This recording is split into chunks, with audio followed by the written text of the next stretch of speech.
Ever had that pesky analog drift control issue that plagues us all?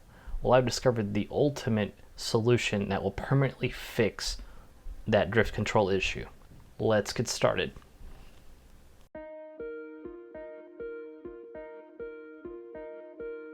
Start by removing the 4 Phillips screws that hold the backside in place and gently separate it.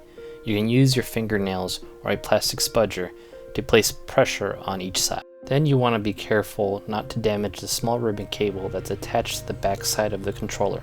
Hold the cable gently with your fingers and pull to remove it. Unplug the lithium battery and remove the plastic tray to reveal the backside of the logic board. If you take a closer look at the backside, you will find trimmer resistors that I have installed to fix the drift issue. Let's take a closer look at how they function to fix this issue. I used a 28 gauge copper wire with an enamel coating to insulate the wire. You want to use a thin wire to prevent any obstructions when reassembling the controller. Once you have soldered the wire from the middle terminal of the trim resistor, use a fine tip plier to bend the wire and place it on the solder point that belongs to the pentometer. This is what will bridge the trim resistor to the pentometer. Take your time when soldering these points, as they are very small and will move around a lot.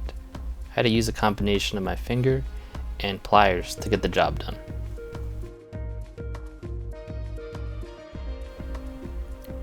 You should now have an M shape with 2 wires coming out of the top terminal and bridging to the 2 outermost solder points, with the center point of the terminal soldered to the center point of the pedometer. Notice that when I turn the trimmer, it now moves the point down and then back on the pedometer. This way you can correct the drift issue as needed. I move the analog stick in all directions just to make sure the point is centered back. You can now adjust to the exact point on center to make sure your controller is always accurate, thus eliminating the drift issue completely. Hope you guys liked the video. I tried to make it nice and short this time around.